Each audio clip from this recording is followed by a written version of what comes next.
Hey good morning friends, welcome to my channel. आज हम पढ़ेंगे अनीमिया। फ्रेंड्स, अनीमिया होता क्या है? अनीमिया होता है आपकी जब आरबीसीज में कोई रिडक्शन हो जाती है, उस कंडीशन को हम बोलते हैं अनीमिया। तो वो कंडीशन आपकी रीज़न कोई भी हो सकता है। आप वेदर आपका न्यूट्रिशनल हो गया, वेदर आपका कोई हेमरेजिक कंडीशन हो गया, तो इस प्लास्टिक अनीमिया हो गया। लाइक आपके बोन मैरो पे जहाँ आपकी आरबीसी फॉर्मेशन होती है, वहाँ पे आपके आरबीसी बनने ही बंद हो गए। सो इसकी एक स्टैंडर्ड वैल्यू होती है जो वरी करती है डिफरेंट सेक्सेस के साथ। जैसे कि मेल्स में होती है आपके 13 ग्राम पर decilitre, in females it can be 12 ग्राम पर डेसीलीटर, और in children it can be 11 ग्राम पर decilitre. So reduction in any value, तो हम पेशेंट को बोल सकते हैं वो अनीमिया की तरफ वो जा रहा है। So next we will study very important topic, that is the classification of anemia. Classification of anaemia को हमने ब्रॉड 2 क्लासेस में डिवाइड किया है। मॉर्फोलॉजिकली, जो हम इसका स्ट्रक्चर देख के बताएंगे, and the next is your aetiological. Aetiological means कि कॉज क्या क्या आपके कॉज हो सकते हैं अनीमिया के। सो मॉर्फोलॉजिकली में आपका पहले आ जाता है, इसको पहले हमने 4 क्लास में मेनली डिवाइड किया है। फर्स्ट इज नॉर्मोसिटिक, नॉर्मोक्रोमिक, इसको हम एनसी करके भी लिख सकते हैं। Second is your microcytic, hypochromic, third macrocytic, hypochromic, and the fourth is your normocytic, hypochromic. So before starting it, you have to first understand what is red cell indices. Red cell indices में आपकी 3 main चीज़ें आ जाती है, that is MCV, MCHC, MCH. V means your, so here V means your volume, और इसका full name है mean corpuscular volume. Next is your MCHC. It means mean corpuscular hemoglobin concentration. So in this we can see the concentration of a hemoglobin. And third is your MCH, mean corpuscular hemoglobin.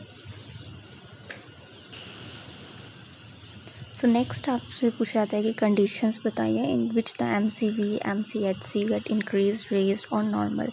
So और normally when you see a report, तो parameters जो हम देखते हैं उसको देख के भी आप आइडिया लगा सकते हैं कि क्या कंडीशंस है।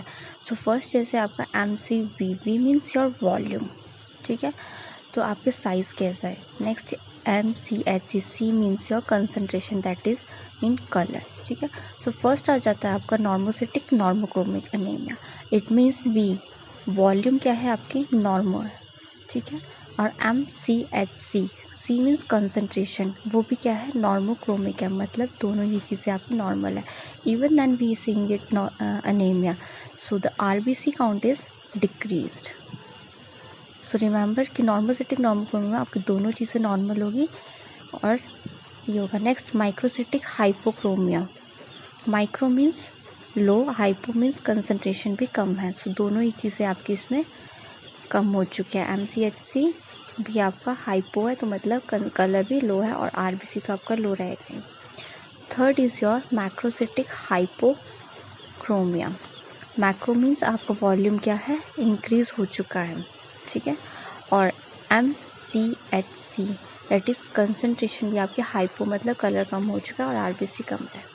Fourth is your normocytic hypochromic, मतलब वॉल्यूम क्या है, नॉर्मल है, एंड MCHC हाइपोक्रोमिक, मतलब जो कंसनट्रेशन कलर है वो कम हो चुका है और RBC कम हो चुका है। सो अब इससे आपकी कंडीशंस पूछ सकते हैं, कौन सी कंडीशन में क्या चीज़ होती है। तो नेक्स्ट आता है आपका नॉर्मोसिटिक नॉर्मोक्रोमिक, ठीक है। नॉर्मोसिटिक नॉर्मोक्रोमिक में ये आपका होता है एप्लास्टिक अनीमिया में। एप्लास्टिक अनीमिया होता है जब आपका बोन मैरो RBC नहीं बना रहा है, ठीक है, तो आपके सेल्स का साइज तो नॉर्मल रहेगा, बट जो बन रहा है वो बहुत ही कम बन रहा है, मतलब रिडक्शन हो चुकी है वहाँ पे। और दूसरा आ गया आपको काफ़ी टाइम से anaemia of chronic disease, chronic disease like आपके immuno compromise patient like HIV वगैरह हो सकता है, इस करके वो काफ़ी लंबे समय कोई डिजीज़ चली है, इस करके उनकी बॉडी में RBCs का रिडक्शन बनना कम हो चुका है। नेक्स्ट आता है आपका माइक्रोसाइटिक हाइपोक्रोमिया मिक अनीमिया। ठीक है, इसके लिए आपने याद रखना है निमोनिक टेल्स। ठीक है, ये बहुत सिंपल सा निमोनिक है, टेल्स। ठीक है, T for thalassaemia, A for anaemia of chronic disease, I for iron deficiency anaemia, L for lead poisoning और S for sideroblastic anaemia. So friends, इस निमोनिक को याद रखोगे तो आपको ये काफ़ी इजी रहेगा पढ़ना। Third one is your macrocytic hypochromia. Macrocytic का मतलब साइज बड़ा है। ठीक है, हाइपोक्रोमिया मतलब MCHC की वैल्यू भी कम है। ठीक है, ये जो होता है वो दो तरह से होता है फर्दर। एक होता है आपका मेगैलोब्लास्टिक अनीमिया और एक होता है आपका नॉन मेगैलोब्लास्टिक अनीमिया।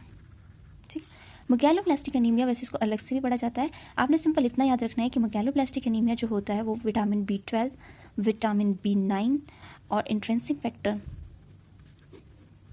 जिससे आपका पर्नीशियस अनीमिया होता है, उस वजह से होता है। और इंट्रिंसिक फैक्टर में आपके आ जाता है factor 12, factor number 12, factor 11, factor 9 और फैक्टर 8। ठीक है, और नेक्स्ट आता है आपका non megaloblastic anaemia. Non megaloblastic anaemia में आपने याद रखना है फैट RBC। सो इसको याद रखना है आपने फैट RBC के नाम से। तो आपसे इनकी कंडीशन पूछी जाती हैं कि किस कंडीशन में आप नॉन मेगैलोब्लास्टिक अनीमिया हो सकता है। तो ये आपका फॉलिक एसिड, अल्कोहलिज्म, कोई इंसान काफ़ी टाइम से अल्कोहलिज्म है तो उस कंडीशन में उसको नॉन मेगैलोब्लास्टिक अनीमिया हो सकता है। थर्ड आ गया आपका हाइपोथायरॉयडिज्म, किसी को हाइपोथायरॉयड वगैरह है। फोर्थ आ गया आपका रेटिकुलिज्म। फिफ्थ आ गया आपका विटामिन B12 और ये आ गया सिरोसिस मतलब आपका लीवर खराब हो चुका है उस कंडीशन में। तो ये नॉर्मल कंडीशन थी ये। नेक्स्ट रह गया आपका एटियोलॉजिकल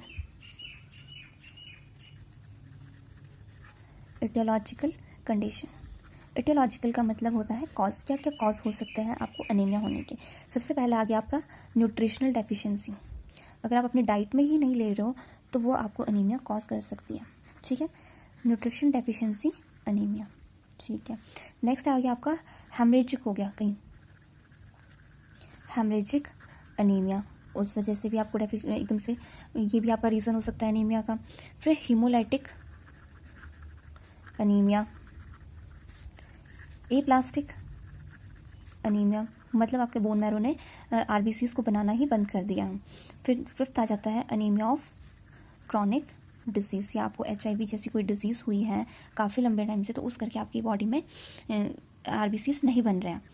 फर्स्ट आ जाता है आपका न्यूट्रिशनल डेफिशिएंसी में कौन कौन सी न्यूट्रिशन आपके RBCs के लिए ज़रूरी होती है। न्यूट्रिशनल डेफिशिएंसी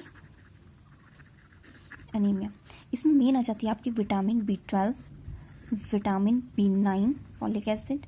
ठीक है, साइनोकोबालामाइन, विटामिन B9 फॉलिक एसिड, आपके विटामिन C एस्कॉर्बिक एसिड और कुछ एक इंट्रिंसिक फैक्टर होता है वो आपकी RBCs को बनाने के लिए बहुत ज़रूरी होता है। ठीक है, और फिफ्थ जो सबसे इम्पॉर्टेंट है that is your iron deficiency anaemia. ये इंडिया में बहुत कॉमन होता है, मेनली जो आपके स्लम्स लोग होते हैं उनमें ये बहुत ज़्यादा देखा जाता है। ठीक है, नेक्स्ट आ जाता है आपका हेमरेजिक। हेमरेजिक हो सकता है आपका मे बी एक्यूट हो सकता है या क्रॉनिक। एक्यूट से तो आप समझ लोगे शॉर्ट टर्म होगा। ठीक है, क्रॉनिक हो गया थोड़े लंबे टाइम से उसको ब्लीडिंग चली हुई है। ठीक है, एक्यूट में हम बोल सकते हैं 2 to 6 आवर्स से उसकी ब्लीडिंग चल रही है, उस करके उसका अनीमिया हो सकता है। और ये आप देख सकते हो एक्सीडेंटल केस में। ठीक है, एक्सीडेंटल केस में। और क्रॉनिक हो सकता है जैसे मेंस्ट्रुएशन में ब्लीडिंग नहीं रुक रही है, इस करके उसको अनीमिया हो सकता है। ठीक है, और नेक्स्ट आ गया आपका हीमोलिटिक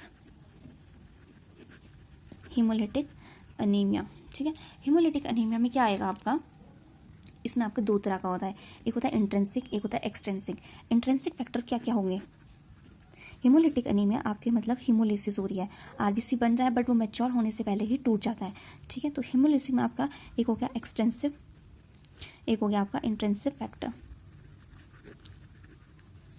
एक्सटेंसिव फैक्टर में आपके आ जाते हैं, जैसे कि एक्सटेंसिव फैक्टर में आपके आ जाएंगे, आप बाहर से कोई ड्रग्स ले रहे हो, ठीक है, आपने लेड पॉइजनिंग कर लिया, ठीक है, ये सब कुछ जैसे आपके बॉडी में क्या हो चुका है, आरबीसीज का बनना बंद हो चुका है। इंट्रेंसिक फैक्टर हो गया जैसे आपकी बॉडी में एंजाइम्स का डिफेक्ट हो गया है। एंजाइम जो मेनली रिस्पॉन्सिबल होता है that is G6PD, glucose 6 phosphate dehydrogenase, ठीक है, ये मेनली रिस्पॉन्सिबल होता है। और इंट्रेंसिक फैक्टर की वजह से जैसे कि आपको हो गया थैलेसीमिया जो बच्चों में होता है, सिकल सेल एनीमिया, इनकी वजह से क्या हुआ, आपकी जो आरबीसीज की मॉर्फोलॉजी है उसी में ही डिफेक्ट आ गया है। तो और नेक्स्ट आप क्या रहेगा, एप्लास्टिक एनीमिया। एप्लास्टिक एनीमिया में हो गया आपका जैसे कि बोन मैरो में आपकी प्रॉब्लम आ गई है, बोन मैरो अपने आरबीसीज को बना ही नहीं रहा है। और क्रॉनिक डिजीज में आपका वही सेम HIV हो सकता है, अल्सर्स हो सकते हैं, ठीक है, हेपेटाइटिस हो सकता है, उसको काफ़ी लंबे टाइम से चल रहा है, ठीक है, ये सारी कंडीशंस होती हैं। तो ये आपकी क्लासिफिकेशन हो गई दोनों, एटोलॉजिकली और मॉर्फोलॉजिकली। मॉर्फोलॉजिकली हमने पढ़ा Thank you. Please like and subscribe my channel.